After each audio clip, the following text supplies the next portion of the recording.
આવી રહી છે અને આ દ્રશ્યોમાં સ્પષ્ટ દેખાઈ રહ્યું છે કે નરેન્દ્ર મોદી શિમલા પહોંચ્યા છે અને રેલીને પણ સંબોધન કરવાના છે. નરેન્દ્ર મોદી પ્રધાનમંત્રી બન્યા બાદ નરેન્દ્ર મોદી પહેલીવાર શિમલા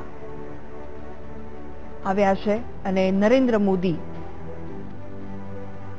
શિમલા આવ્યા અને ત્યારબાદ જે રીતે એક ઉડાનનું જે આખી સ્કીમ છે તે સ્કીમને લઈને શુભારંભ કરવામાં આવી રહ્યો છે. તેમના હસ્તે આ સસ્તી સ્કીમનો પણ શુભારંભ કરવામાં આવી રહ્યો છે. સસ્તી ઉડાન, જે ફ્લાઇટ સસ્તા દરે 500 કિલોમીટર ઉડાન કરી અને જે મુસાફરી કરવાનો જે પ્લાન છે તેનો તેમણે શુભારંભ કર્યો છે. પોતાના હસ્તે આજથી સસ્તી હવાઈ યાત્રા શરૂ થઈ અને તે પણ નરેન્દ્ર મોદીના હસ્તે શરૂ કરવામાં આવી છે. નરેન્દ્ર મોદી શિમલામાં છે. પ્રધાનમંત્રી મોદી શિમલામાં શુભારંભ કરવાના છે. આજથી સસ્તી હવાઈ યાત્રા શરૂ થશે. જોઈ શકાય છે દ્રશ્યોમાં કે નરેન્દ્ર મોદી દ્વારા શુભારંભ કરવામાં આવ્યો છે.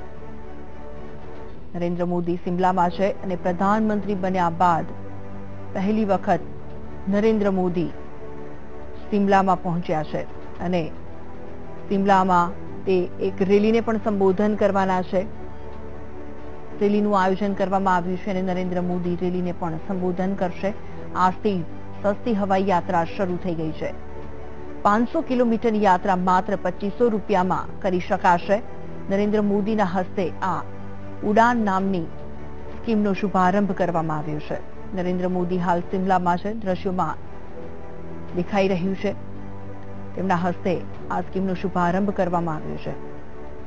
પ્રધાનમંત્રી મોદી શિમલામાં છે અને આજથી સસ્તી હવાઈ યાત્રા શરૂ થઈ છે. નરેન્દ્ર મોદીના હસ્તે જ આ સ્કીમનું ઉદ્ઘાટન કરવામાં આવ્યું છે અને નરેન્દ્ર મોદી શિમલામાં એક રેલીને પણ સંબોધન કરવાના છે.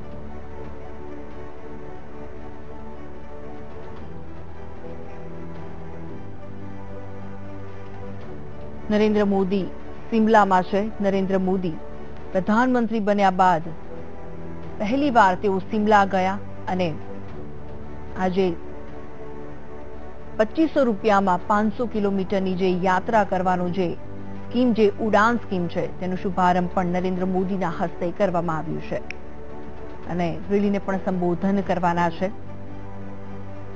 આજથી સસ્તી હવાઈ યાત્રા શરૂ થશે અને આ યાત્રાનો શુભારંભ નરેન્દ્ર મોદીના હસ્તે કરવામાં આવ્યો છે. અનેક એવી યોજના નરેન્દ્ર મોદીના હસ્તે શુભારંભ કરવામાં આવ્યો છે અને જનતા